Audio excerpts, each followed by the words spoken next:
You look like the kind of guy who would steal my tasty cakes outside the Wawa on my way to Sojo for their end of the summer Wildwood Jam. Jesus Christ, dude. You just fucking blasted me in the face with way too much New Jersey propaganda. Okay, we're moving away from the Jersey conversation. I don't want to ever talk about it, and I don't want to ever think about it, okay? I don't. This is really cool, by the way. GM has agreed in writing to place their electric battery manufacturing under the UAW National Master Agreement. GM has now agreed in writing. Drop the Wawa order first. Simple, dude. Triple decker club sandwich with a side of iced coffee, the sweetened one. That's my go-to. And if I'm feeling really spicy, I get some baked lays on the side. Put those chips in there too every now and then. You know what I mean? Club guy band. When Wawa put out the club sandwich, my life changed. Okay? When Wawa put out the club sandwich, my life changed. It is the greatest club sandwich that has ever been made. Do you understand? Anyway, the club has gone down in quality. Sorry to say, I was a fan. I mean, I had it in Florida. There was a Wawa in Florida, and it still hit. Maybe because I was just like so desperate for the nostalgia. I don't know.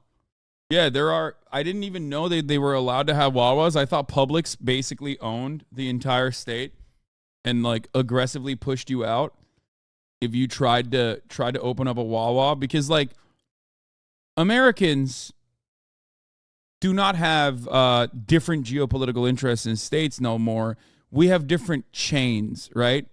Our identity is so heavily associated with our, commodity consumption, and one of the major commodities or one of the major providers of commodities is our grocery store chains.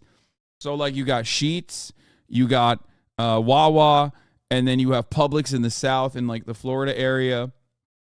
And everybody always fights about like what their local grocery, like their local, not grocery, but like gas station. Some of them are gas station places. Some of them are grocery stores. I can tell you this with a certainty. Los Angeles sucks.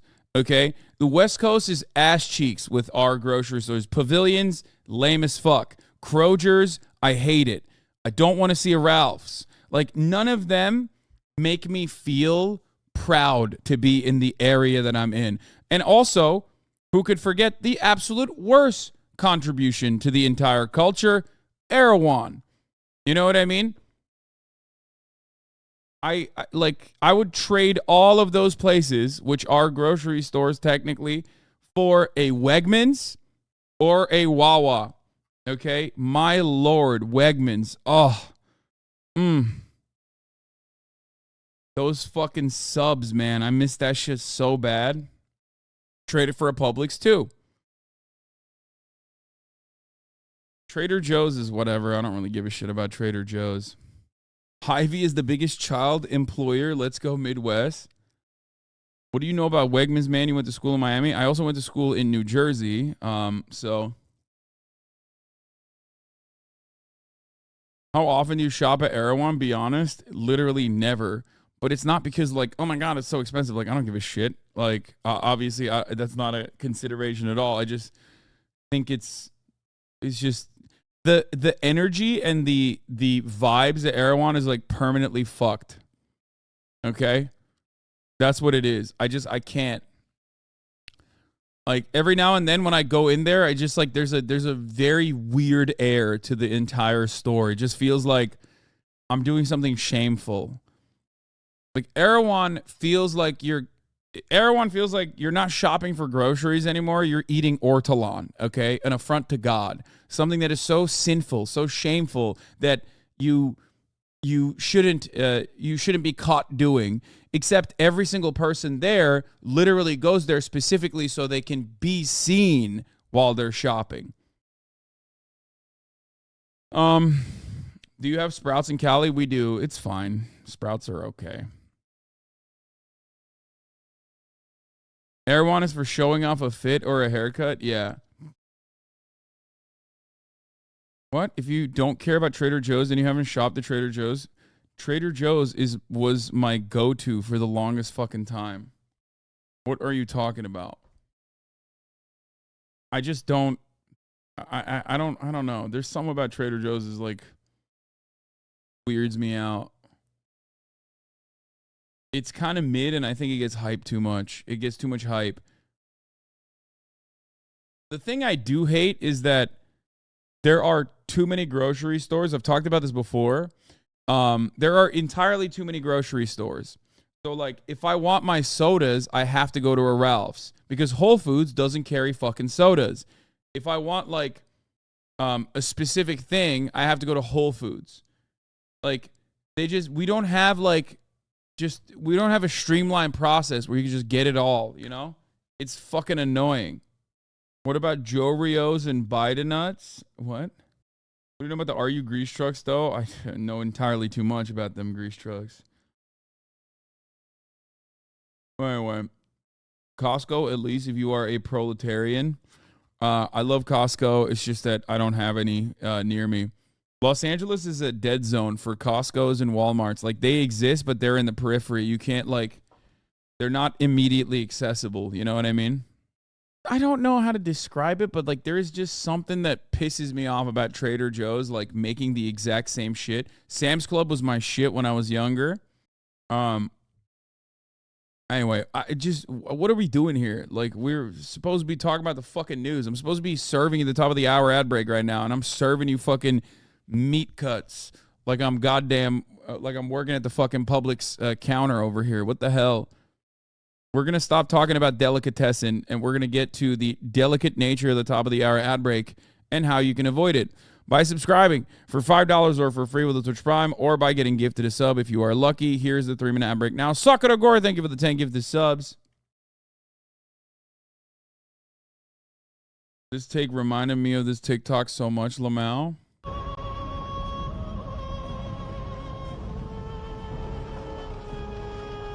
The Chick-fil-A theocracy begins its invasion of the Emirate of Sonic. Yeah, fuck Sonic.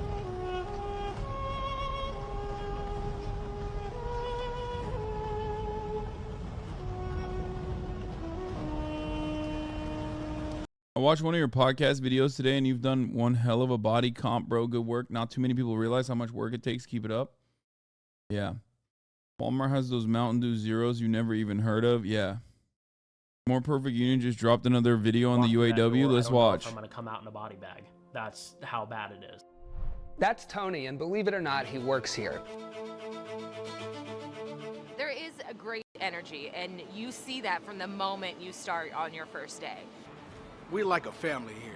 Altium is an electric battery manufacturing company in Lordstown, Ohio, a once great manufacturing town abandoned by corporate America. Thanks to massive investment in electric vehicle manufacturing from Democrats' Inflation Reduction Act, jobs are...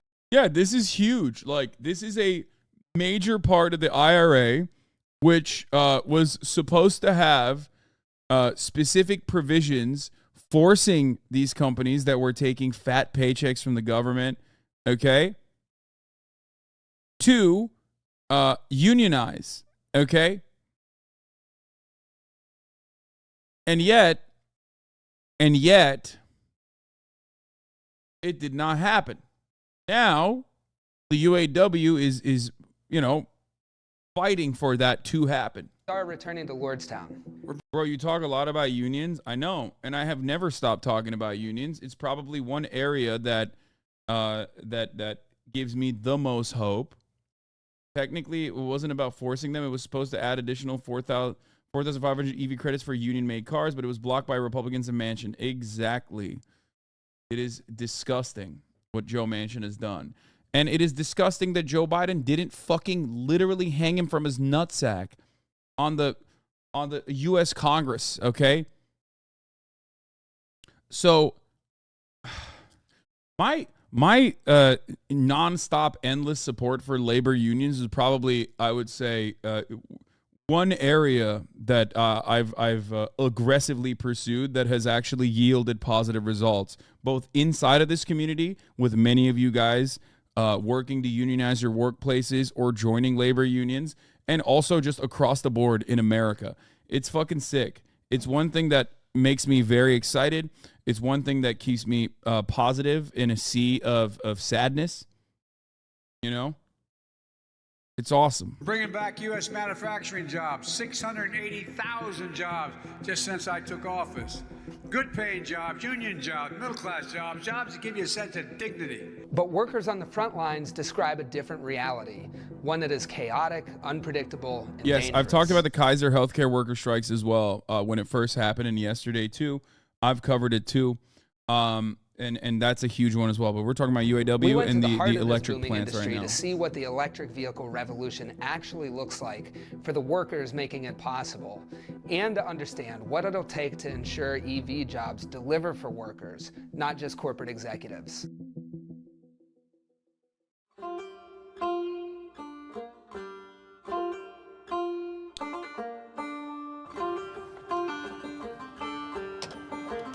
This is a 2017 Chevy Cruze LT. It was built here in Lordstown, actually. It's not just a car to me, it's a legacy. There's a legacy to this.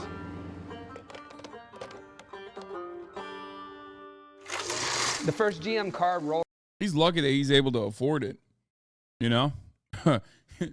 It's like, that is perhaps one of the best indications that shit is fucked is when even in the imperial core, the labor aristocracy has such high degrees of alienation that they cannot consume the products that they are making. Okay? That's when shit is like super fucked up. Rolled off the Lordstown assembly line in 1966. How soon do you need these people? Right now.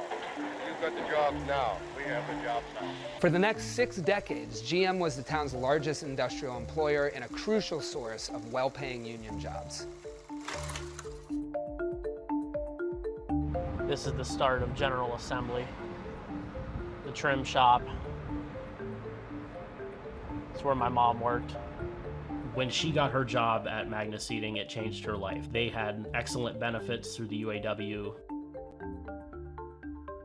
All of that changed in 2019. It's the end of the line for workers at the GM plant in Lordstown. After more than 50 years producing cars and other vehicles, the GM plant in Lordstown, Ohio will close down for good today.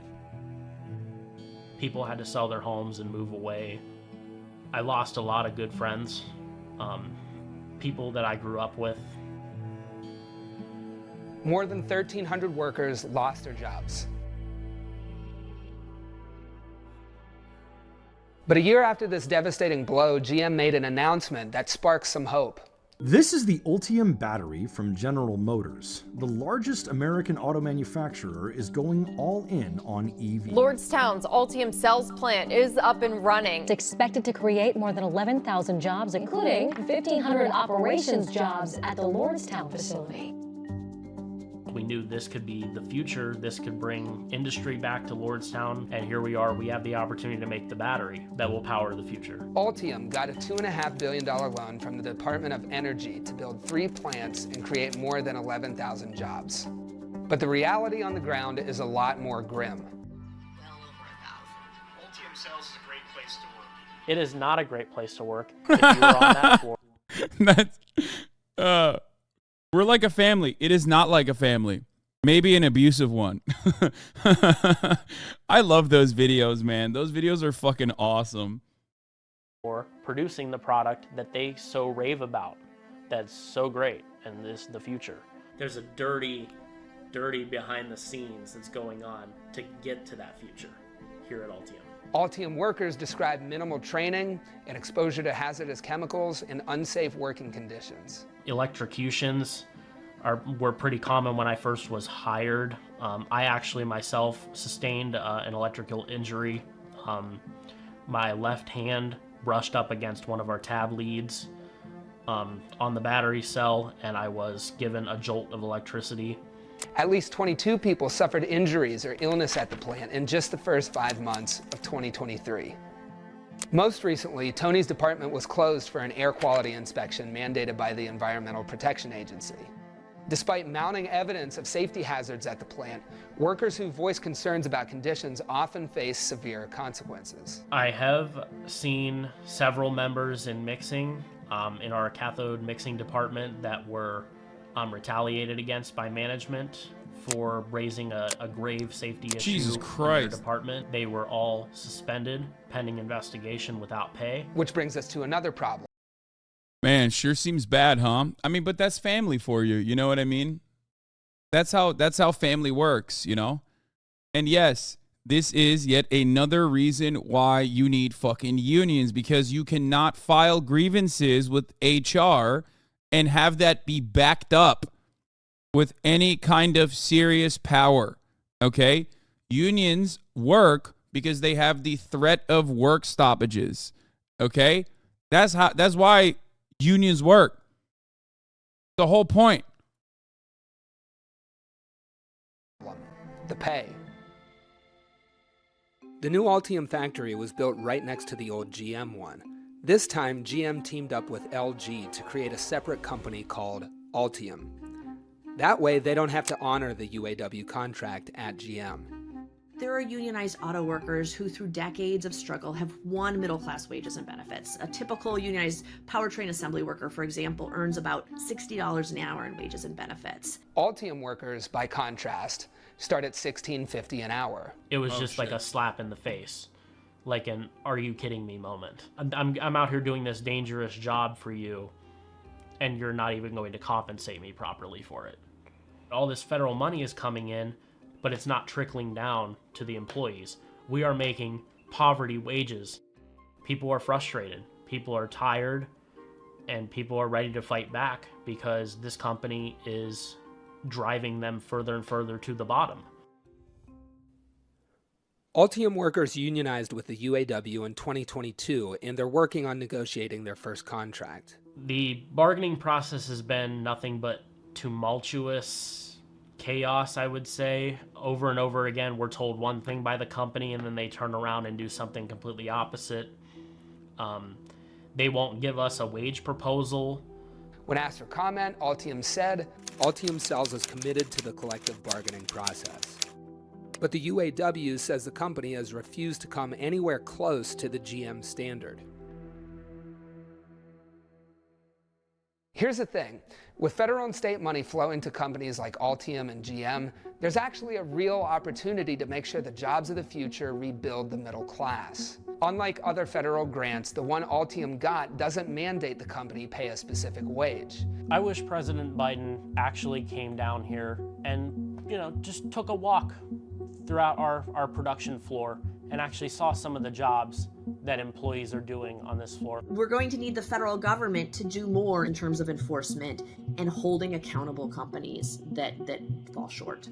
They need to stop giving taxpayer dollars to companies that essentially treat their workers like gum on the bottom of a boot. This necessary change might be happening with newer loans. Starting in May 2023, in order to receive loans from the Department of Energy, companies have to fill out a community benefits plan outlining their commitments to provide decent wages and safe working conditions, as well as allow workers to unionize. There is real power in terms of enforcing these contracts as long as the government is willing to exercise that authority. But experts say there's still more the federal government and states could do for workers at all plants that get taxpayer funds. We'd want policymakers to adopt wage standards to ensure that when government supports private sector corporations, their manufacturing workers are paid market wages and benefits. We have these sorts of standards in other sectors like construction. We've had them for nearly 100 years, and manufacturing workers deserve the same. We're going to be making the future whenever we're talking about federal money being used for these plants. These need to be good paying jobs, and they need to be union jobs.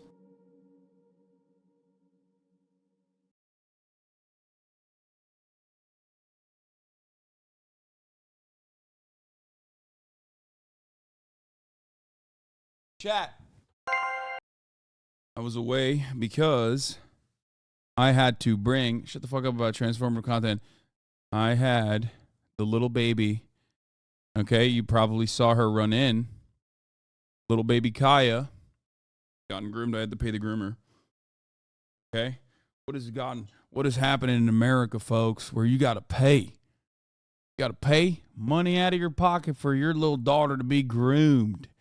Okay, what's happening in our schools? Her fucking code is so nice right now. Oh my God, my baby. Here, I'll show you.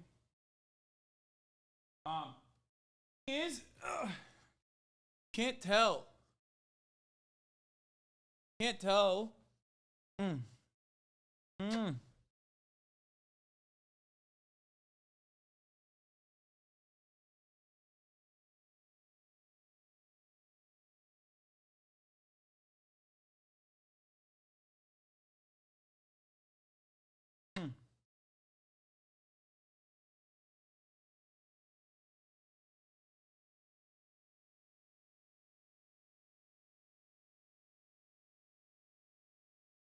Hello.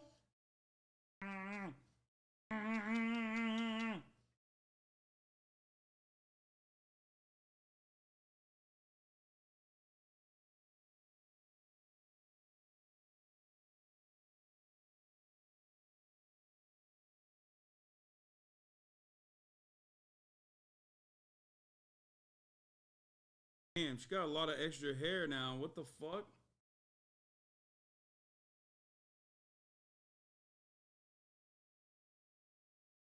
Is the hair coming off of you? Okay.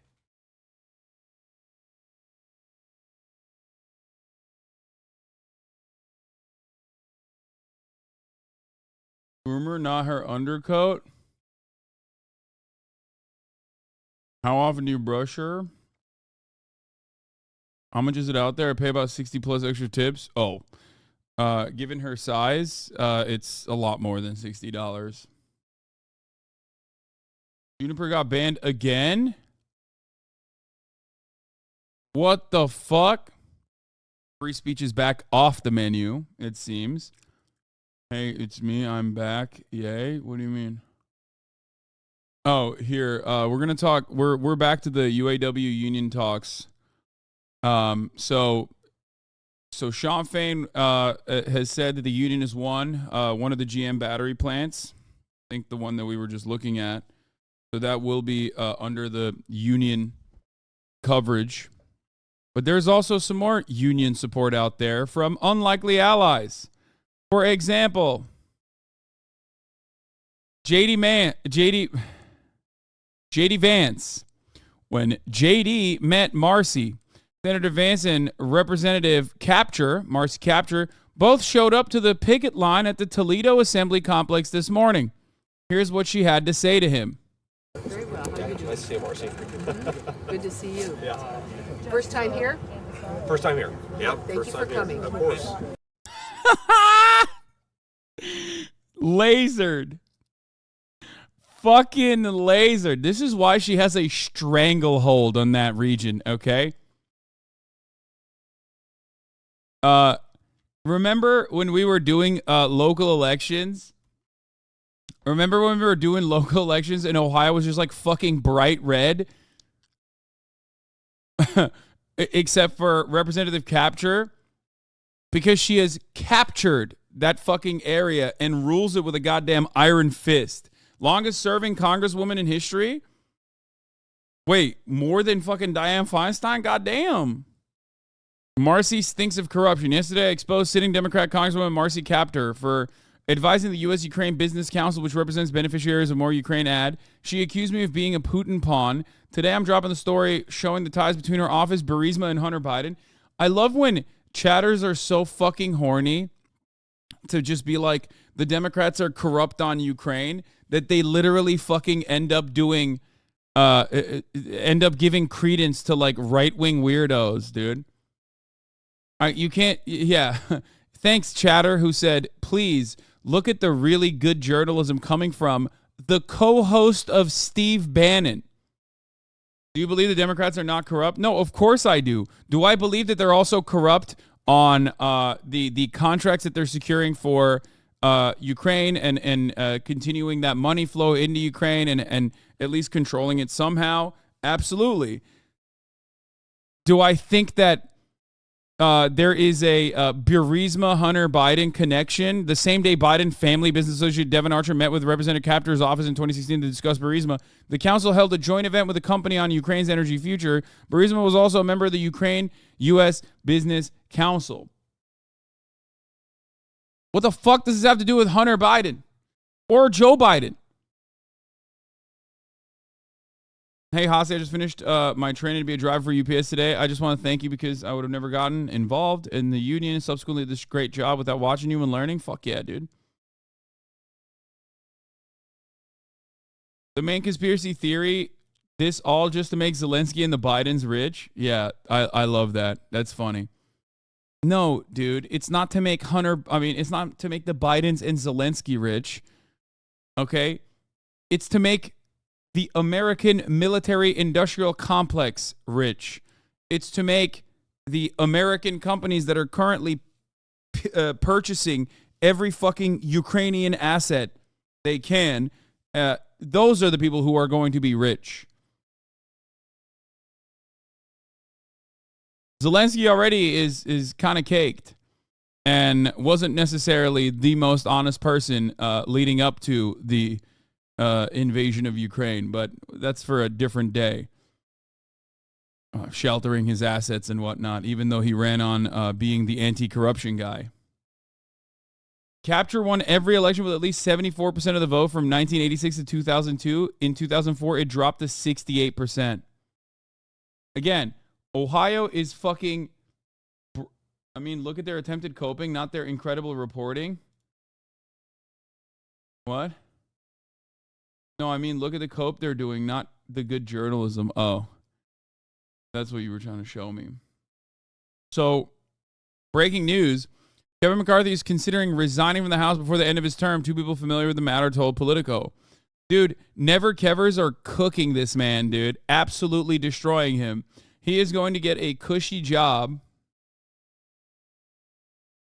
He's going to get a cushy-ass fucking job in, like, some K Street place where he will lobby permanently and make hundreds of millions of dollars, okay?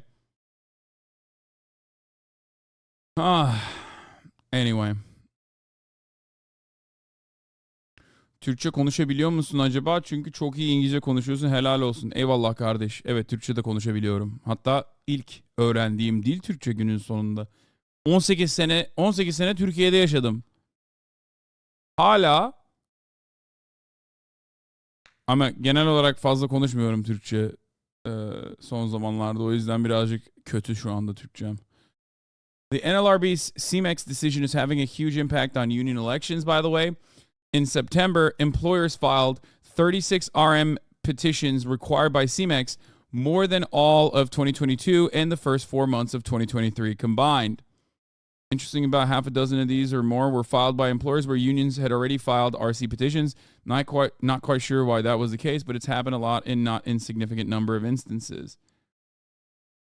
So this, I talked about this already. Like, these are forcible, not forcible, but like in the past, because there was not enough prosecution on the matter, your boss could basically try and push back elections as best as he possibly could. And you know, it was a holdout tactic to stop you from unionizing your workplace.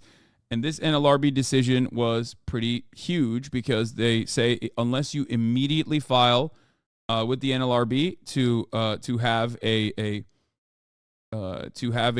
election to unionize your workplace, we will automatically force you into bargaining with a union as though that you now have a de facto union. So you're telling me it's good to have a Democratic executive branch? Yes, Democrats are better than Republicans. This is true. There is no way in hell that a Republican NLRB would ever fucking allow for this to happen. That is not shocking. That's not new. That's not news in general. This is not a gotcha. This is something that I very openly state. Biraz aksanım var ama daha düzenli konuşsan normale döner. Evet, hiç konuşmuyorum şu son zamanlarda ondan. So, that is something. That is definitely something and is not insignificant. Okay. So, yeah, GM has agreed in writing to place their electric battery manufacturing under the UAW's National Master Agreement. So, that's pretty fucking fire. That's cool. Democrats have relied on one company's tools to power its campaigns. Now they're facing a possible collapse. Layoffs at NGP Van have Democrats worried that their most vaunted tech tools will have problems heading into the 2024 elections. The company at the center of the Democratic Party's digital strategy is on the verge of a meltdown. First of all, right off the jump, this is already bad. Okay? Whichever company was working the Democratic Party's digital strategy, it's not shocking to me that they're on the verge of fucking meltdown because they suck. Sparking alarm amongst a broad constellation of liberal groups that are relying on it ahead of 2024. NGP Van provides tools used by the Democrats from the White House to local school boards to raise money and mobilize voters. But with new management in recent years, it has been stripping its operations to the bare bones. The potential decline of these tools, which have given Democrats a significant technology edge over Republicans over the past few cycles. Okay, no, I'm not. This is like fundraising mechanisms. Never mind. It's not that bad. I was wrong. I was thinking of like marketing tools. Unless they also cover that aspect as well. Yeah, if it's just like Act Blue shit, then it's different. Democrats, which have given Democrats significant technology edge. Top Democratic digital firms recently called roughly hour-long Zoom meeting with the leadership of the company to seek answers. Among their demands, reassurance that NGP Van wouldn't dismantle one of its top products, an online organizing and fundraising tool called Action Kit. Without it, Democrats worry about their prospects during the 2024 cycle and beyond. It's not digital strategy. It's every single part of the campaign management. Jesus Christ. They do canvassing software. I'm hoping that I'm wrong, that we're all wrong, and that everyone's fine, said a former NGP Van employee granted anonymity to speak candidly about their former employer. But this could mean something really bad for 2024. The alarm relayed on the call reflected a larger concern, that the Democratic Party has grown too dependent on a small handful of companies to carry the bulk of its campaign operations.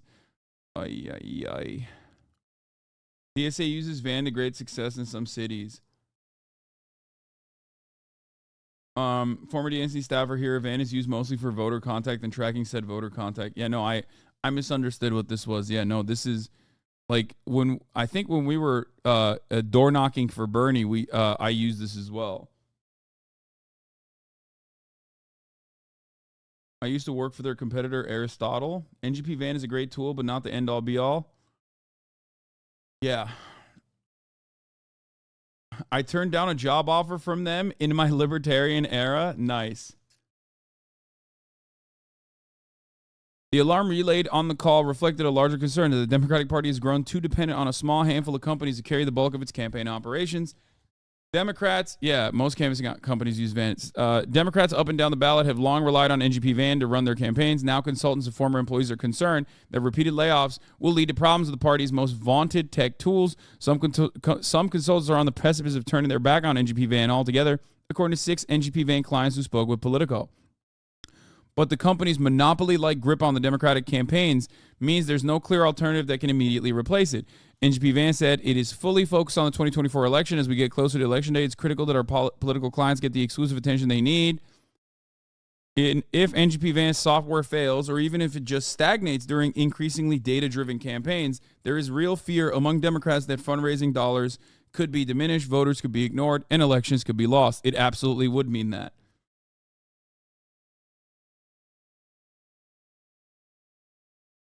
Van charges each caucus $1K to $3K for access to this tool. Each group has to update their own files because often Van is outdated. And then when Van updates, any changes made locally get wiped.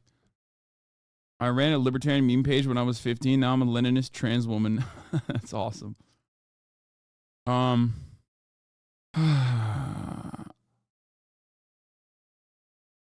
So we're building a new one that works with Google Maps.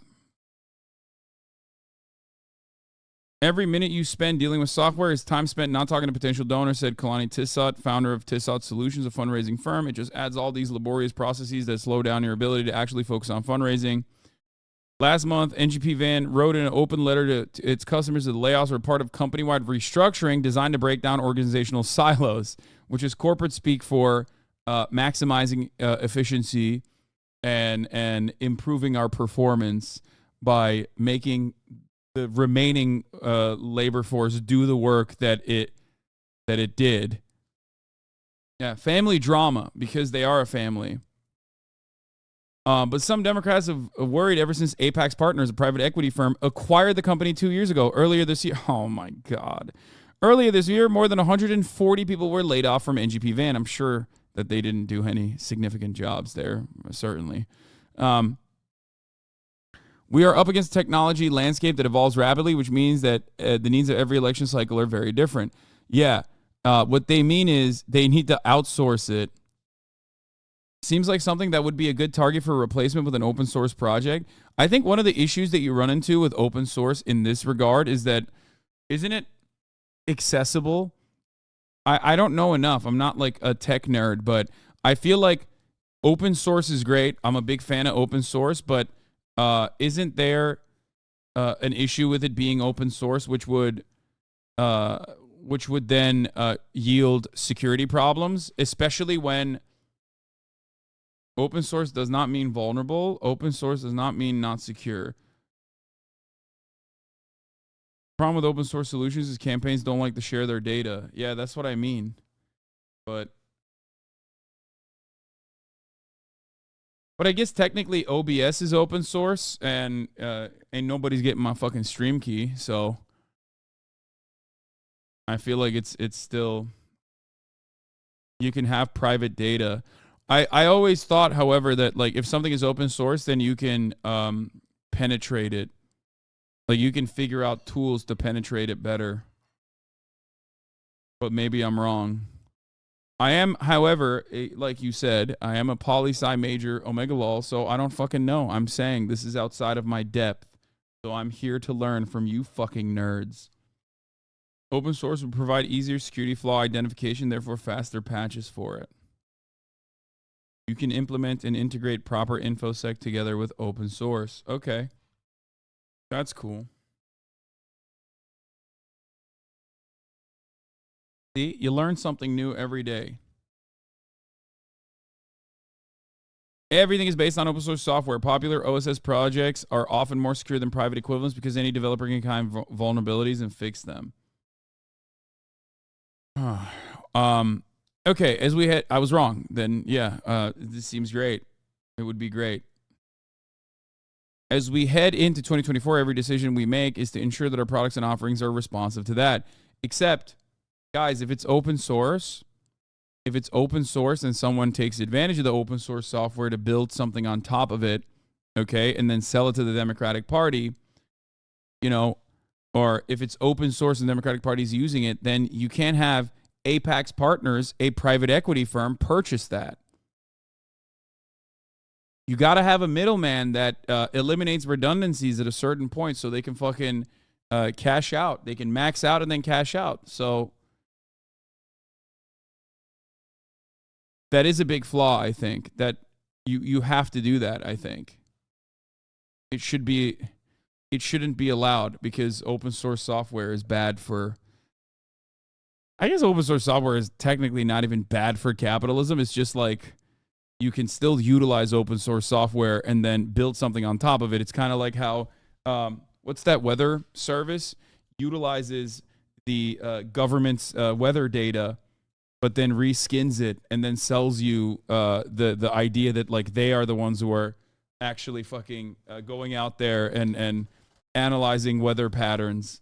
AccuWeather, exactly. AccuWeather does not like the fact that at least if you're in here, that all that data is coming directly from the government. Open source, like giving your battle plans to your enemy during war, going to be hard to utilize elements of surprise? Not necessarily. I feel like you can design something on top of open source software And no, that is like you can hold on to that software and not have the Republican Party have access to it. You know what I mean? It's just basically open source software in that situation would simply just give you the skeleton. And yes, the Republicans could also build their own competitive program off of it, right? It doesn't mean that it doesn't mean that they will have the exact same software that you do, right? OSS, open source software is like a prefab foundation to a house. Exactly. Open source is the closest you can get to socialism, for the record. I am a big supporter of it in general. And it is yet another instance where the collective efforts of many is kind of cast aside so that people that want to farm profits off of it, can act like they just built it on their own. Open source the government? I mean, there are plenty of...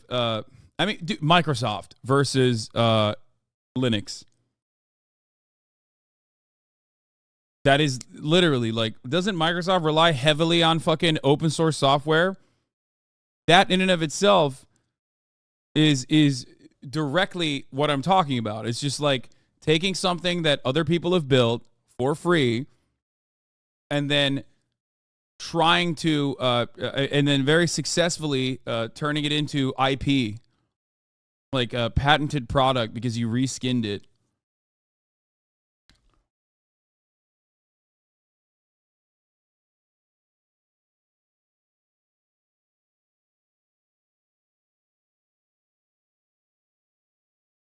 I disagree. OSS isn't socialism at all. I haven't been compensated for any of my labor contributions to open source.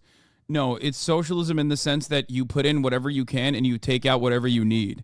That is fundamentally socialist. So yes, that literally is a post-scarcity socialist utopian principle, which it technically is. It's just that it's happening under capitalism. It's a way to... Yeah, it's not even socialist, it's communist. And also, it technically is I'm using that as an example to show that like it can work, and it does work as a matter of fact. It's completely decommodified. And then they took over the market and put Windows in every computer consumers buy, not giving consumers an option. I mean, dude, as someone who has tried to use Linux, let me tell you something, okay? That shit ain't easy, all right? There is value to something that is significantly easier to use. Like I'm sorry. I just wish open source developers could understand that it's an inherently communist mode of production law. Instead, they're all fucking chuds. That's not even true. What are you talking about? Again, I am currently able to stream to you, all 21,576 of you, because of OBS. Okay? This is the peak of open source software. It is designed and created and put together and held up by a dude who is definitely not a fucking chud. It's great. It's incredible. I love it. I know the Steam Deck is on Linux. That's why I said I've used a little bit of Linux due to that.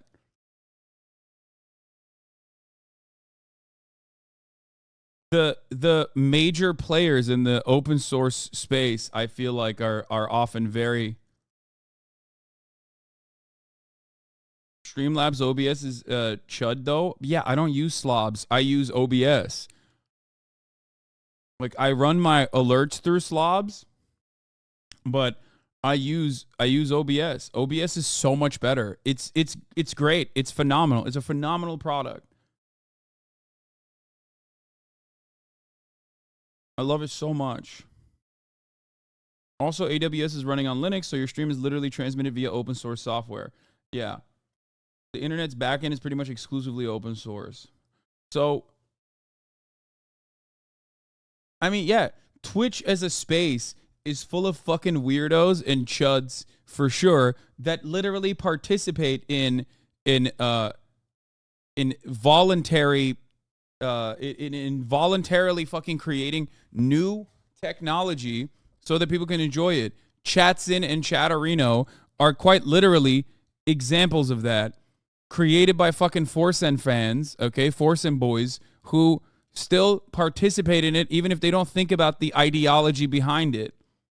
Nightbot, Fossabot, so much of this space, FFZ, so much of this space and the things that we enjoy are designed not with like market principles in mind, are not designed specifically to extract profit out of it. They're designed specifically because people just want to enjoy it. You can make money later down the line for sure, certainly. You can also show your work to eventually get a contract for something different.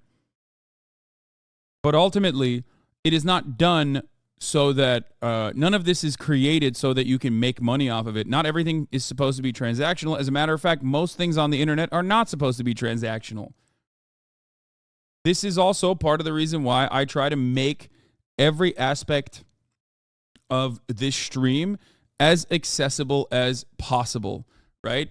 You have TTS. Some people use it every now and then, but it's never on, because you should not have to use TTS to be able to talk to me. I only have a 10-minute follow specifically so that we can combat raids and hate raids and shit like that. Normally, I wouldn't even have that. A lot of this stuff is done with the original spirit of the internet. And I'm just I'm just talking about tools that people are familiar with. There are fundamental tools every major corpo relies on that are still completely open source and funded entirely by donations. Oftentimes donations by said corporations as well, because they're like, they have a vested interest in keeping it going. Okay? They have a vested interest in ensuring its continuation because they rely on that open source to continue developing. So, yeah, it's fucking fire, and it's great, and no matter what happens, like, that is the truth of the matter, which is why it's a laughable concept. Creator of Linux, Linus Torvalds, I am one of those woke communists. Edited yesterday, I think you might want to make sure you don't follow me because your woke communist propaganda comment makes me think you're a moron of the first order. I strongly suspect I am one of those woke communists you worry about, but you probably couldn't actually explain what either of those words actually mean, could you? I'm a card-carrying atheist. I think a woman's rights to choose is very important. Oh, God. Classic. I think that a well-regulated militia means that guns should be carefully licensed and not just randomly given to any moron with a pulse. And I couldn't care less if you decided to dress up in the wrong clothes or decided you'd rather live your life without feeling tied to whatever plumbing you were born with. And damn it, if that all makes me woke, then I think somebody who uses that word as a pejorative is a fucking disgrace to the human race. So please just unfollow me right now. He's Scandinavian. Give him a break. I know. Yes. Open source being the backbone of the internet and all of the tech IP that we utilize is almost identical to the internet and its inception. Every life-changing technological development has never come from the private sector. Okay? The private sector just reskins it for you and then takes ownership over it as though they are the ones who fucking made it. It always comes from publicly funded research. This is a constant, both in the field of medicine, with novel chemical compounds and their development. It is a constant in every aspect of society, which is why whenever somebody tries to tell you innovation comes from the private sector, tell them to suck your nut. Okay? It was developed for the military first? Wow, dude, I had no idea. Thanks for explaining that to me. I had no idea that the military was a private enterprise, dude. Here's why. Here is why, okay? It has to be publicly funded. You want to know why? Because private funding demands short-term gains. And if you are too focused on short-term gains, you will never be able to fail and fail and fail over and over again. And without all of that bandwidth, without all of that failure, you will never be able to innovate something. You will never be able to invent something that is truly revolutionary and life-changing. That's it. That's it. Private enterprise has never, ever come up with something that is as revolutionary as the internet. And it can't. It cannot. By design, it cannot. Because private enterprise cannot fail. Private enterprise is too focused on endless growth and profit seeking. It's divvied up by quarterly earnings reports. You have to always push and push. GPS, again, is another government project. That's why when that Web 2.0 shit was popping, I was disgusted and also partially terrified, because that implied we would put digital enclosures on the internet beyond what we already have, or Web 3.0, sorry. Web 3.0 was the final stage of late-stage capitalism that would absolutely eviscerate the internet that we know and love. What the fuck happened? The fact that we can even use radio frequencies is a result of them being highly regulated too. I don't know how I got on this like commie tip real quick. You are wrong. If it wasn't for private enterprises, yeah, okay. I don't want to hear your fucking bullshit. Okay, I'm avoiding people that are trying to piss me off today. I'm gonna do a better job today. Okay, do a better job. Another company that heavily relied on government funds is CD Projekt Red, as a matter of fact. So that's another thing to consider. Like art and all matter of art should also be publicly funded too. I think there is a need for that. Art is one of those areas where it's like, what is this? Current affairs. Capitalism didn't make the iPhone, you imbecile. Oh, this is, let's see what Nathan J. Robinson's outlet had to say about that. If you're like me, and I know I am, you've seen a lot of very stupid videos on the internet. Like this. Do you use an iPhone, Android, MacBook, PC? Read on a Kindle? Watch TV and movies on Netflix? Are you on Facebook or Instagram or Snapchat? Immediately, when I see a fucking dildo like this, I'm like, oh God, I'm about to hear some of the dumbest shit I've ever heard in my entire goddamn life, dude. Capitalism fosters innovation like the top of the hour ad break. You don't understand. It's all the best parts of the fucking stream. You know, serving you a 3-minute ad break to generate as much revenue as possible. Okay? So that this entire project can be profitable. Now, of course, if you no longer want to see those ads, you can subscribe for $5 or for free with a Twitch Prime, or by getting gifted a sub. Here's a 3-minute ad break now. Immediately, I saw that PragerU and this wiry, pasty ass with a bad haircut. I was like, yeah, all right, yeah. It definitely... Sakura Gore, thank you for the 10 gifted subs. It definitely doesn't help that they all look like such dildos, dude. You probably use many, if not all of these things. And if you're like me, you love them. In today's world, they're practically necessities. Where do you think they came from? From entrepreneurs with great ideas and the freedom to test them in the marketplace. That is what is known as capitalism. Ah yes, smartphones were created thanks to capitalism. Except of course that the original name for the internet was ARPANET because it was developed by the US military's research arm and affiliated universities. The original address of Google was not google.com but google.stanford.edu because it was developed on a publicly subsidized research campus. The original Wi-Fi network was AlohaNet because the U of Hawaii struggled to network its island campuses and developed new radio technology to do it. So consider the internet. The network of networks, which arose to meet the need of scientists to share access to then scarce computing resources, and the US military's need for a decentralized, nuclear survivable network network and to manage its vast global espionage network. Well, that enormous project was not taken up by a private market actor, but by DARPA, the Defense Advanced Research Project Administration, the Pentagon's main research arm. The government fully asked AT&T to take it over in 1972, but the company turned them down.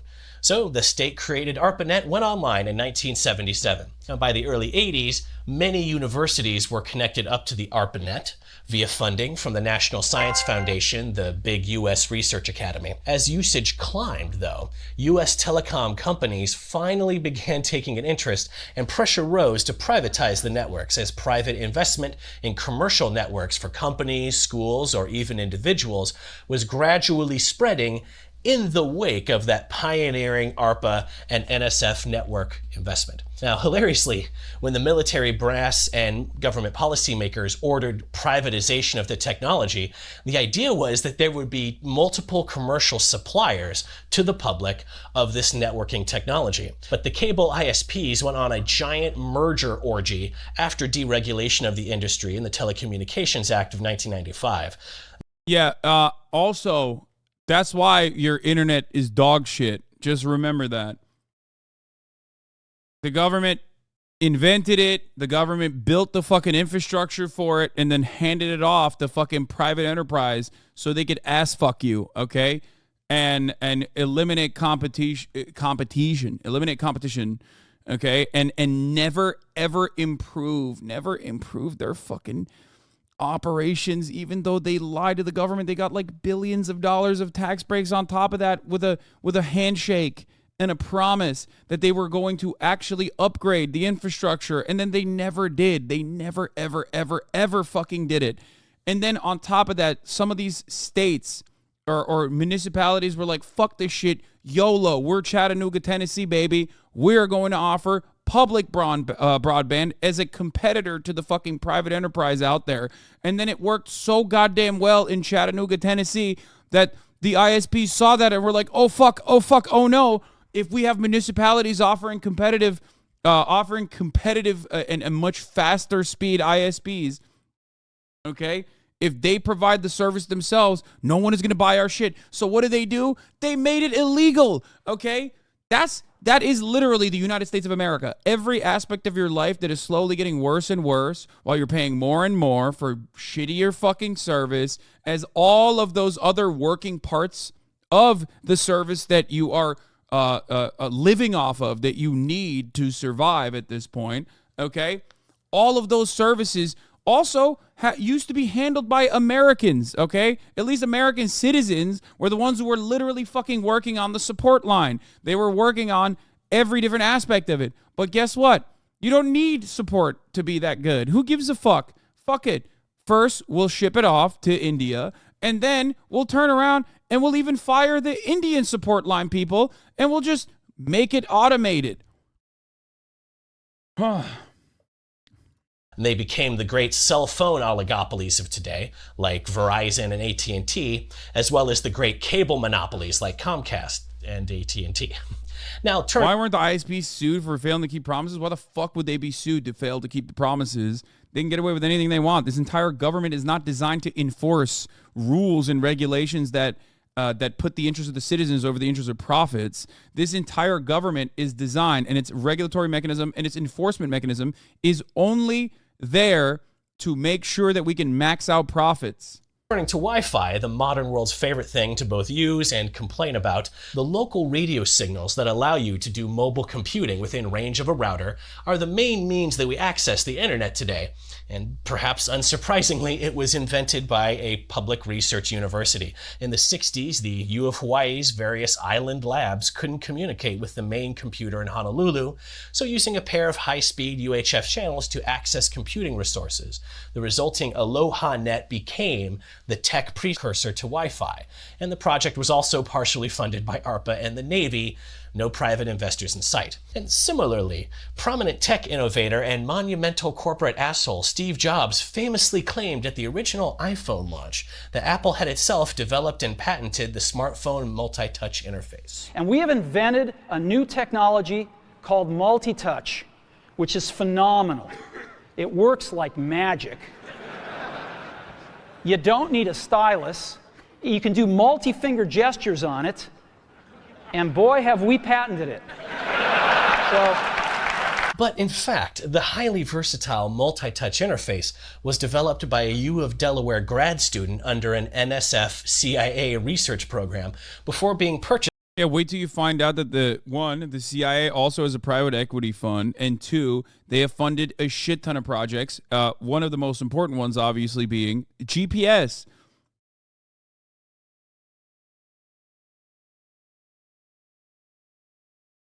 Like, Google Maps operates on, In-Q-Tel is the name of the bank that the CIA operates. You could say source, but like, I mean, just Google it. Like, I don't know. I don't know what to tell you. Here you go. In-Q-Tel, formerly Peleus and In-Q-It, is an American not-for-profit venture capital firm based in Arlington, Virginia. It is the CIA's bank. It is the CIA's corporation, or its corporate arm, that invests in new technologies that are important for the American Defense Department and the American intelligence communities. Okay? NSF-CIA is not a CIA-based research program. Google Maps is a retired NSA app, not even kidding. It was founded by Norm Augustine, a former CEO of Lockheed Martin, and by Gilman Louie, who was In-Q-Tel's first CEO. In-Q-Tel's mission is to identify and invest in companies developing cutting-edge technologies that serve the United States national security interests. For the record, this is no fucking different, okay? This is no fucking different than what was the USSR like government body that controlled Tetris? It's the same shit.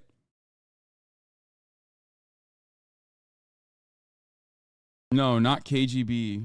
No, there's a specific ministry that was LORG. Thank you. LORG.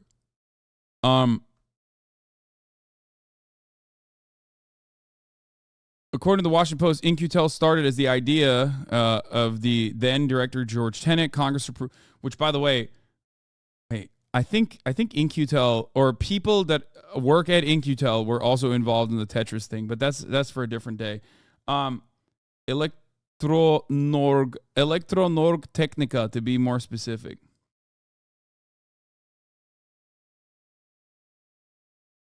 Everything is here. 50 inventions you might not know were funded by the U.S. government.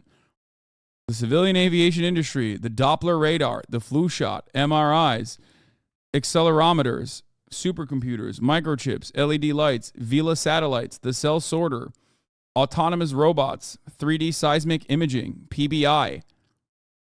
That was NASA. Closed captioning, barcodes, computer simulation software, modern hydraulic fracturing, modern Goodyear tires, reverse auctions, modern wind energy, enriched infant formula, the hepatitis B vaccine, the Haemophilus influenzae type B vaccine, lactose-free milk, Zidovudine, AZTs, the antiretroviral drug,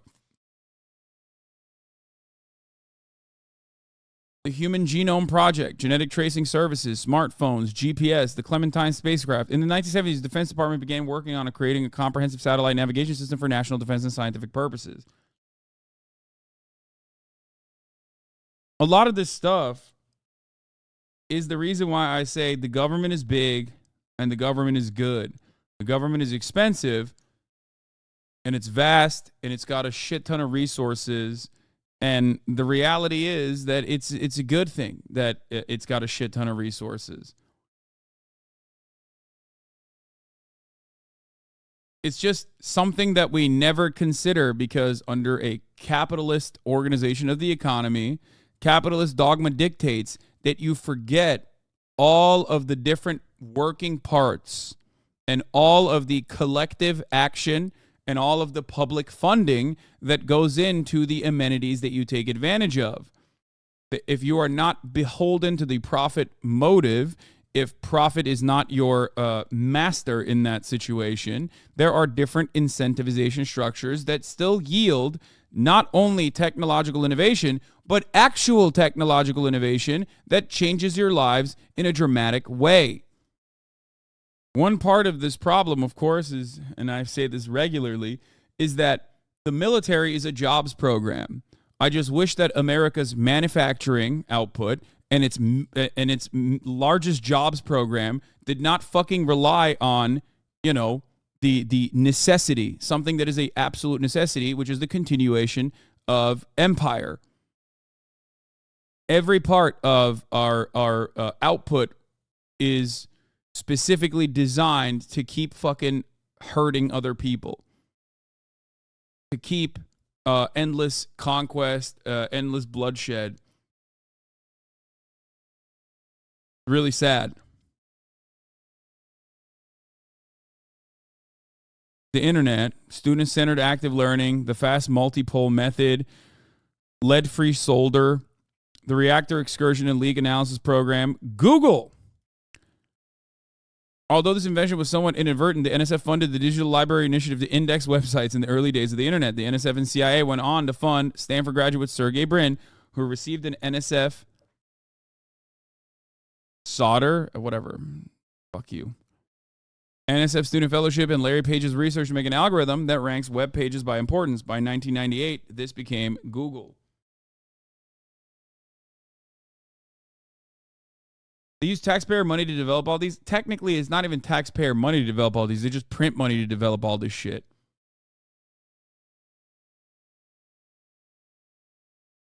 Touchscreens. With help from the NSF fellowships and grants, as we were talking about, researchers at the University of Delaware created what would become touchscreens people now use on tablets and smartphones. Doctoral student Wayne Westerman created the company Fingerworks, which was later purchased by Apple for their own devices.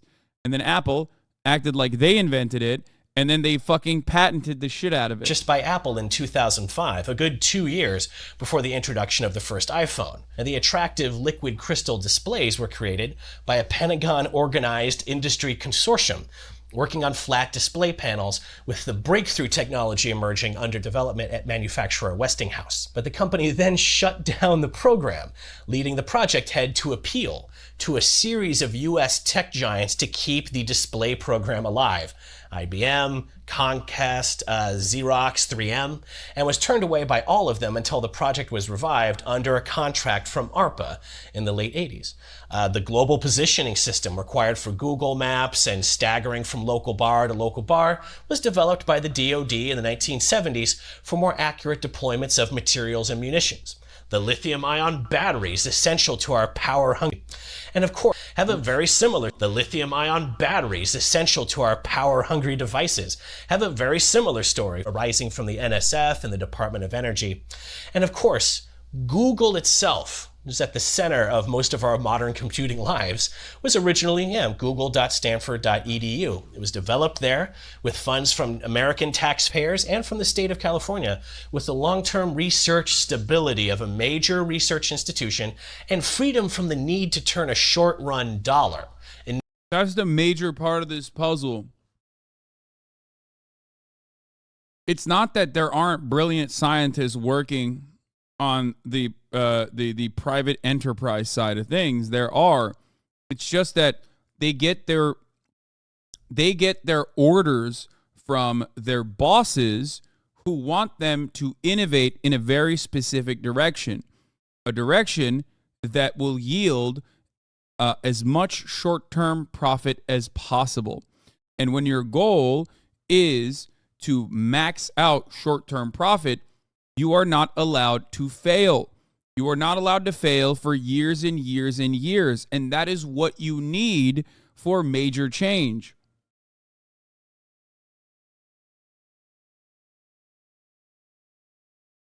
Sad state of affairs. Enabling long-run research. There, Page and Brin, the company founders, wrote with detachment in one of their early research papers, which is still viewable online, that advertising funding search engines will be inherently biased toward the advertisers.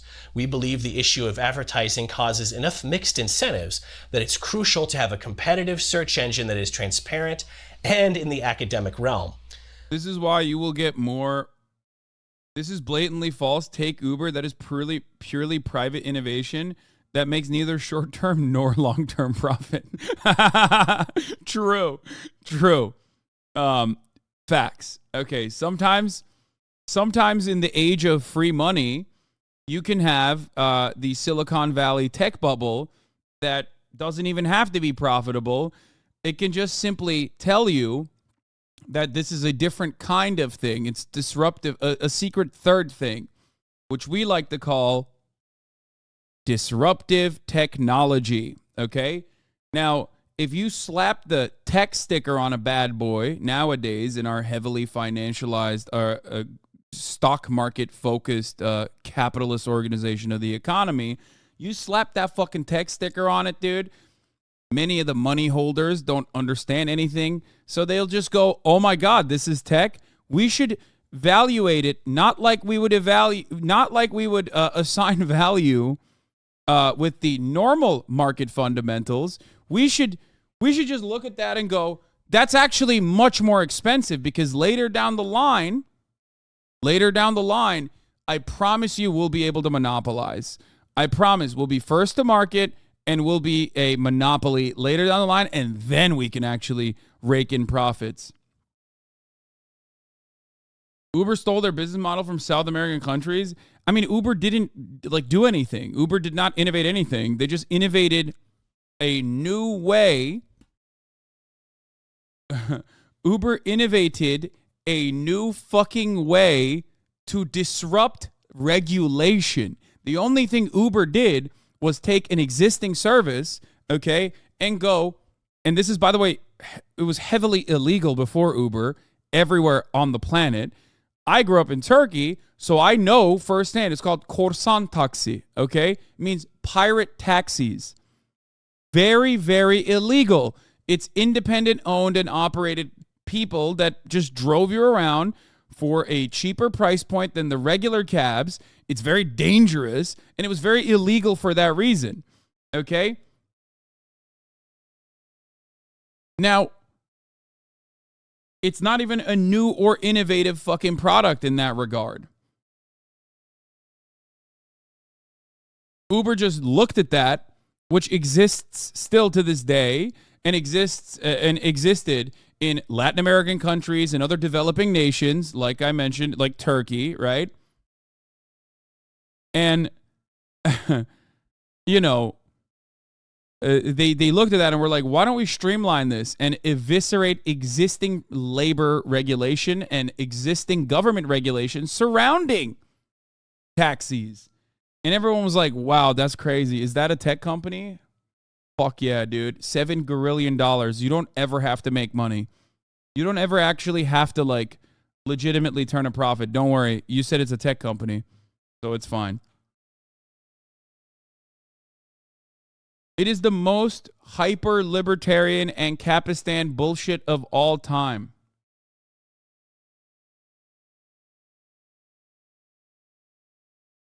The pursuit of eternal growth is bad for several reasons, but one of them is scope creep. Patreon didn't need a total brand refresh. DocuSign doesn't need 8,000 employees. Mattress companies don't need weekly newsletters. Just sell me a fucking mattress is, across some sort of cultural axis, a compliment to run the damn ball. Yeah. A lot of people are critical of Patreon. Obviously, myself and all of my friends and favorite content creators rely on Patreon. And from what I understand, they're trying to reorganize Patreon some way. And it's even if you have a decent structure that you have created, even if you have a decent product that you have created, you can't just keep it the way it is. You have to literally turn around and make it something different, new, flashy. It's so fucking stupid. I'm a biotech industry scientist. My boss won't even let me do an updated version of the same tech we are using that will make me a month to do and save countless hours and dollars once implemented. Not enough time. So, part of the reason why people say, Hassan, why are you angry all the time? Part of the reason why I'm angry all the time is this, okay? Because not only is capitalism not responsible for innovation, it is seen as though it is the only way that we can engage in innovation through the profit motive. It's actually the fucking opposite. That's why I'm mad all the time, because I say these things that are objectively true, and people fucking look at me and go, Nah, that sounds like some commie bullshit. Shut the fuck up.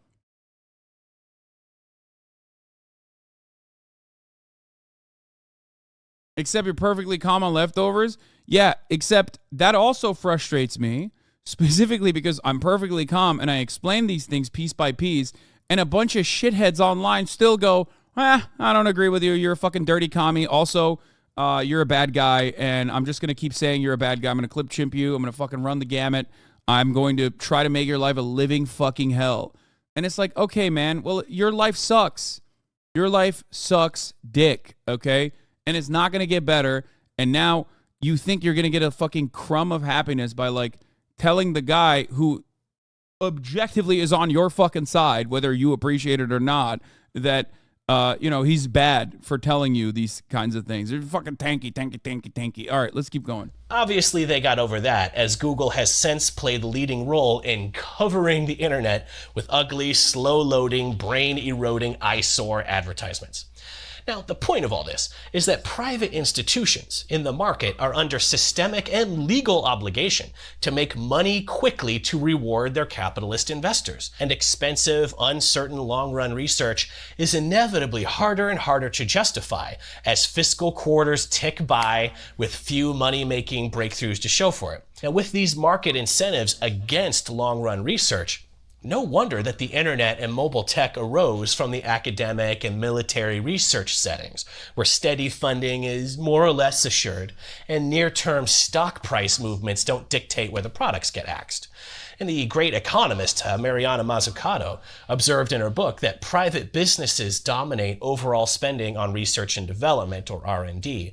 They're responsible for about 67% of the total spending, but on basic research and development, studying subjects with no immediate commercial value, but sometimes stumbling across big new technologies, the federal government and the university system hugely dominate at 72% of that research spending.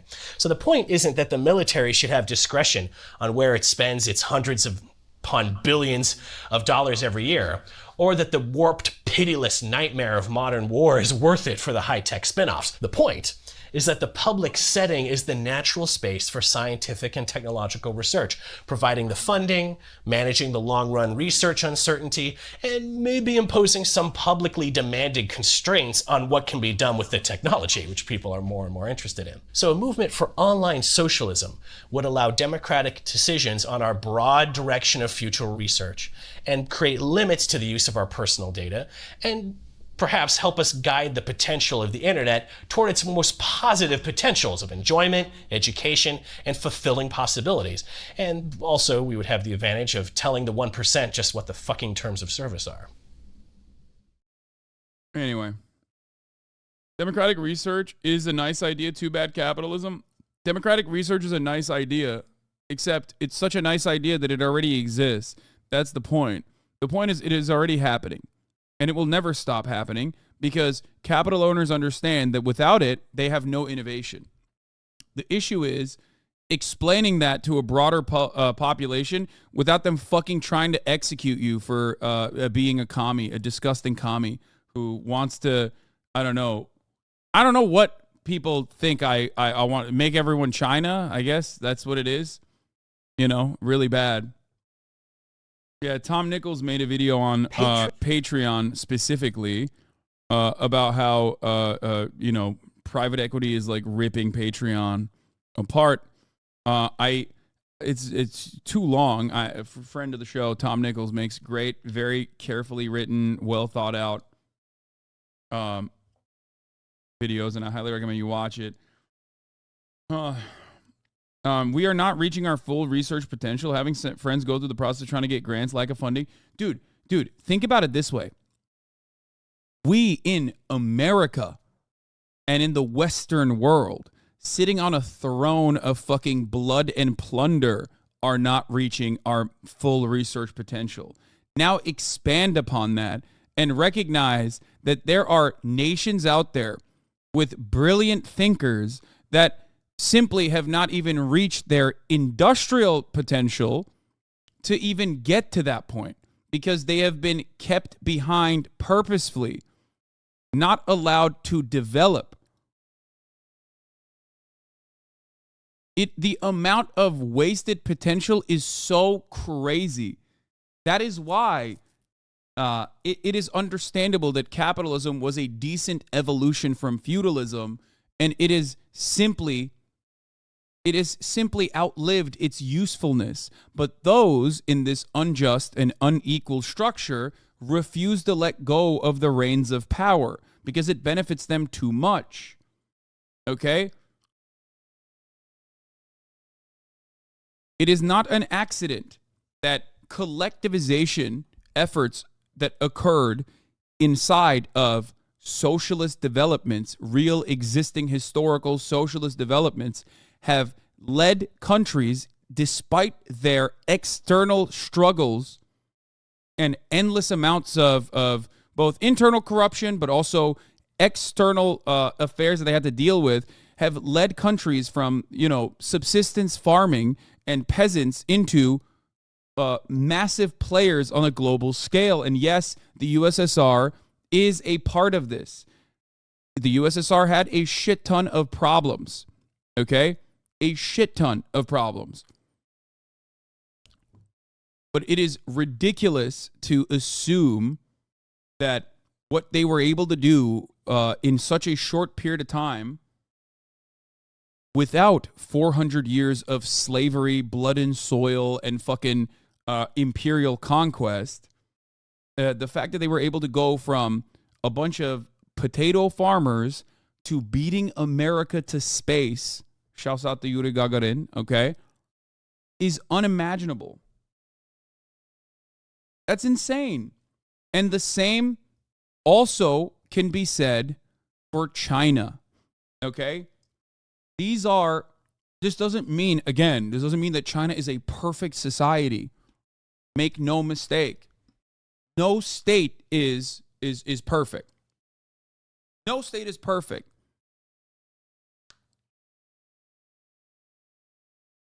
But you have to look at the material realities on the ground and what states were able to make of themselves. Not an accident that at least some level of socialist development in mind has led to dramatically different results, dramatically positive results in many instances, okay, for countries that weren't capitalist, okay? There are plenty of capitalist nations that we rarely ever look at on this planet, okay?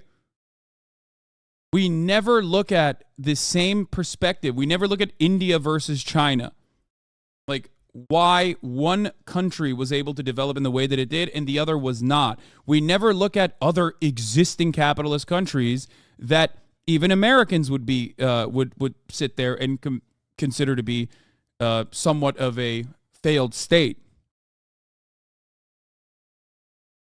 Most African countries, most Latin American countries, obviously due to colonization, okay, are still existing capitalist nations, and yet you never look at them as such.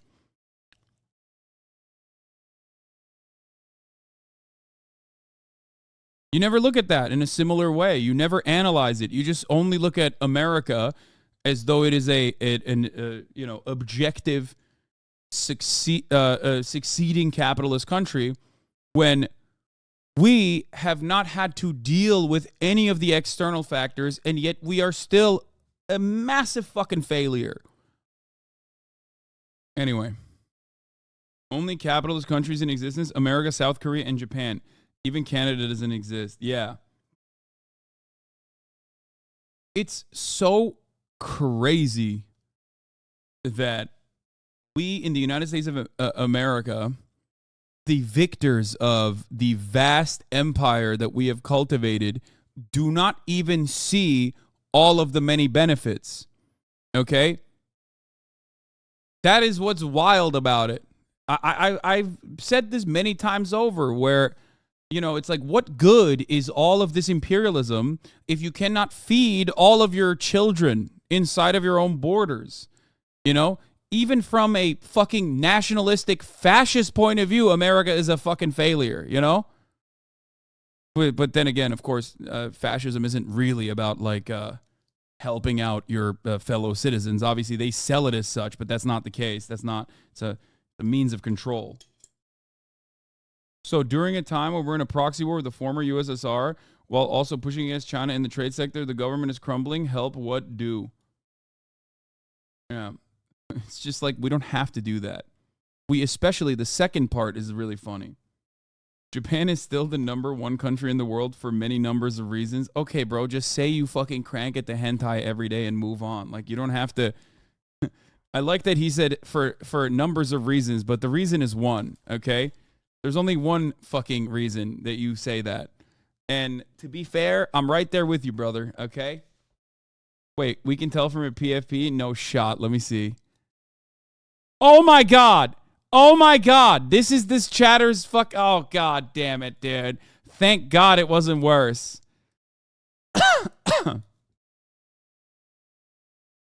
Oh, Jesus Christ.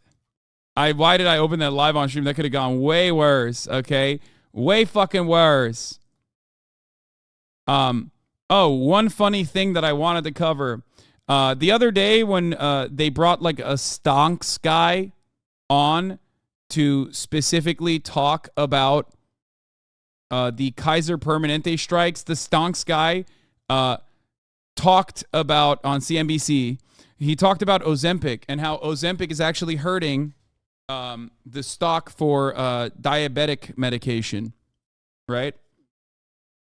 Turns out there's also more of that battle is larger. Snack food CEO vows to battle Ozempic.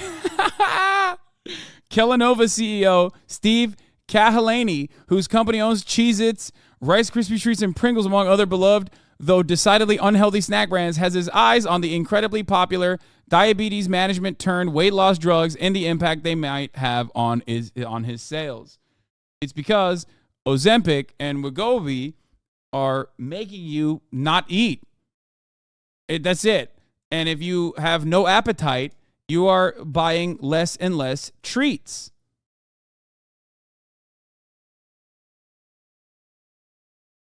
So the battle lines are being drawn.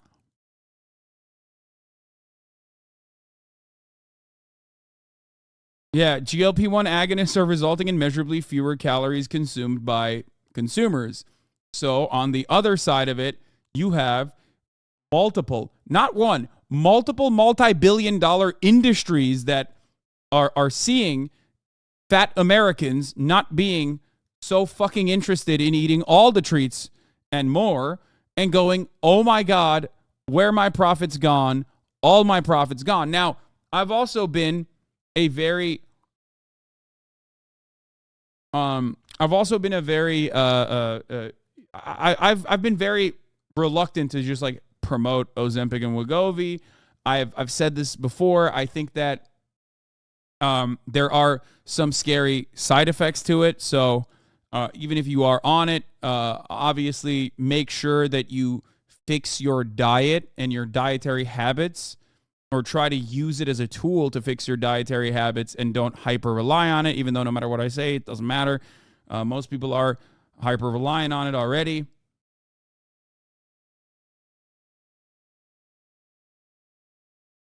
Yeah, plutocratic infighting, also expected in end-stage capitalism. We live in such a weird dystopia. Exactly.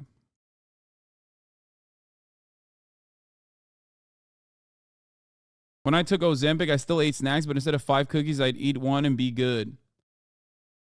Now, Ozempic has some potentially secondary side effects as well that are also seen as positive. I've seen people talk about this. I don't know how real this is, but literally, Ozempic might not actually just suppress your appetite. It might actually suppress all matter of different addictive urges that you have. Sounds like a radio news segment from Cyberpunk 2077. Yeah. Yeah, for all the gooners out there, maybe Ozempic will stop you fucking viciously gooning, okay? Gooning like you got something to prove. Gooning like you want to hurt yourself, okay? A lot of you are out there in the goon caves going absolute nutty with it, going to town, hurting yourselves, okay? You got calluses on your fucking hands, not from weightlifting, but from slapping your meat around. Hurting the worm, exactly.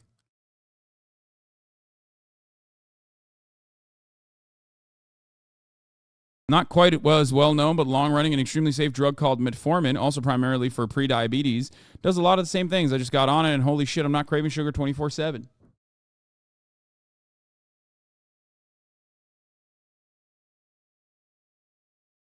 So, please only promote marketed products based on their labeling indications. Signed, your regulatory policy pharmacist. How the fuck it prevent gambling? So at first, I think the speculation for GLP-1 agonists was that it like somehow suppressed your appetite in a way that I guess I don't know. They thought it had something to do with your gastric system, but I think it's more so it might actually be that it does something to your brain that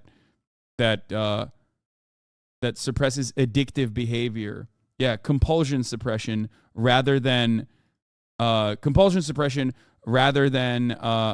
actual appetite suppressant that like works within your insulin and your tummy and your intestines. My dad is a general surgeon subspecializing in bariatrics, and his career-long crusade has been to get gastric bypass surgery to be covered by insurance as a treatment for type 2 diabetes. He's been fought tooth and nail for this, but he's never understood why, considering its statistically overwhelming results. I've been trying to explain to him its effectiveness as a permanent solution is why it's not covered ultimately. Yes. Many brilliant people are unfortunately still operating under a capitalist dogma, so they cannot comprehend why life-saving measures of this sort that create permanent solutions, which, by the way, it's not even fucking permanent. Let's be real. I mean, guys, I am very familiar with gastric bypasses, bariatric surgery. Many in my family have had them. So some of it is permanent if you let it be permanent, but if you let it get out of hand, you can still get fat. Again. Wasn't there some reports of it causing stomach paralysis? Yes, Ozempic and Wegovy. I don't know which one it is, but it does, I think, possibly cause stomach paralysis. Yeah, the problem is, as I've said already, Wellbutrin and Suboxone are marketed products that are indicated for substance addiction, but the diabetic drugs do not cross the blood-brain barrier, so they do not impact addiction neurologically. It can establish patterns by the way of appetite suppression that will help behavioral addictions, but I don't understand why it would help behavioral addictions on gambling and alcohol. Maybe even alcohol, but like why gambling? Also, one interesting aspect, and this is totally anecdotal, but about bariatric surgery, gastric bypass specifically, is that it actually ends up post-surgery, you end up having like, or at least some patients report having like addictive behaviors in an entirely different direction. Some of it is like craving way more sugar than you did previously. It's a really interesting phenomena, and I think it might have something to do with like the ease of consumption for sugar. Anyway,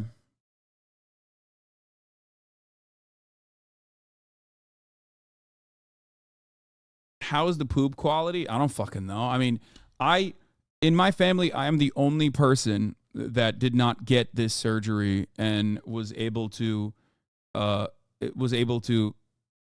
lose weight and keep the weight off. I was obese growing up. My whole family is obese. I'm the only person in my family that was able to do this without medical intervention. So, but yeah, transfer addiction is incredibly high in bariatric patients post-op. My dad is an example of this as well. Marat got one, yes.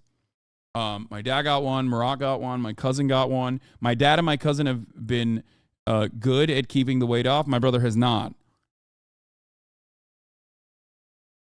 Unfortunately. Dr. Ane did not get one.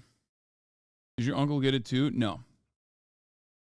I think my other uncle got it, though. The one in Turkey. It worries me because Ozempic is great if you have like an addiction for food, but for those who just struggle with weight, there are serious concerns that you just don't eat enough. It's great for some people, but I think it should be less widely promoted. Yeah, dieting in and of itself is a massive industry. There's so many different industries associated with like, because there's so many industries associated with making Americans fat and keeping them fat. And then treating the secondary problems that are caused by being fat. So, you know, on the one hand, you got this like drug that's being hailed as a wonder drug with some potentially serious side effects, which is why I'm very worried about it. Okay. But also on the other hand, you got like all these other industry giants that are going, what the fuck? People are eating less. I hate this. Years ago, I took Saxenda, which is related to Ozempic, and had rare psychological reactions. Similar episodes may be happening with Ozempic and Wegovy based on reports. I encourage people to keep a close eye on their mood if they take these drugs. Have you heard about the absolutely insane demand for the drug causing massive shortages? Yes, which is really fucked up because then you have another issue. You have, you know, people who have diabetes who need the medication for their diabetes. Doesn't matter if they're skinny or fat, like, you know, the type 1, let's say. And then they're fucked because they can't have access to it because it's constantly out of stock. And the withdrawal from Ozempic, as far as I understand it, is really fucking bad. Because it actually causes you to relapse and eat more than you did prior to taking Ozempic. So there is that issue as well, which is one of the reasons why I'm always very careful about medication in general. I always worry about medication. I'm definitely a bit of a, like, I love modern medicine. I'm a big supporter of modern medicine. I talk about it all the fucking time. But also, on the one hand, I am a little terrified of it because I feel like Americans do have a tendency to rely on medication rather than all of the other solutions, like a more holistic approach to fixing some problems. One thing that I've talked about quite frequently is my journey through physical therapy versus what doctors immediately want to prescribe me anytime I have any sort of pain. You guys have been there for most of that, especially when I was engaging in recomp where I would injure myself because I just wasn't, I wasn't working out properly. And anytime I went to the fucking doctor, their immediate solution is, fuck it, here, take these painkillers, at which I refused to take because I thought that physical therapy was a much better, more permanent solution to the problem rather than specifically engaging in immediate pain relief. Now, obviously, there are certain things that require immediate pain relief. I'm not saying that pain medication is bad across the board. I would never say that. However, pain relief is not an adequate substitute for curing the reasons as to why pain is happening. There are certain instances where pain relief is an absolute necessity. Okay?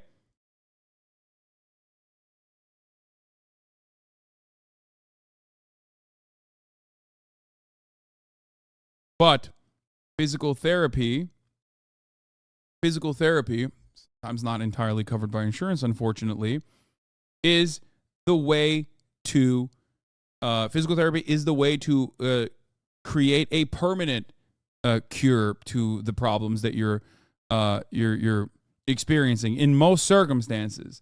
Like, a lot of physical injury needs to be cured and healed, not simply cast away by taking a magical drug and just like no longer feeling it. Sometimes it works side by side. Sometimes you need to also take the pain away and also on top of that engage in physical therapy. Hasanabi, I'd be very surprised if you ever met a single doctor that didn't recommend physical therapy, Lamau. I don't know, maybe I'm in LA, but every fucking Los Angeles doctor I've ever gone to for like neck pain or anything like that will immediately go, here, take this.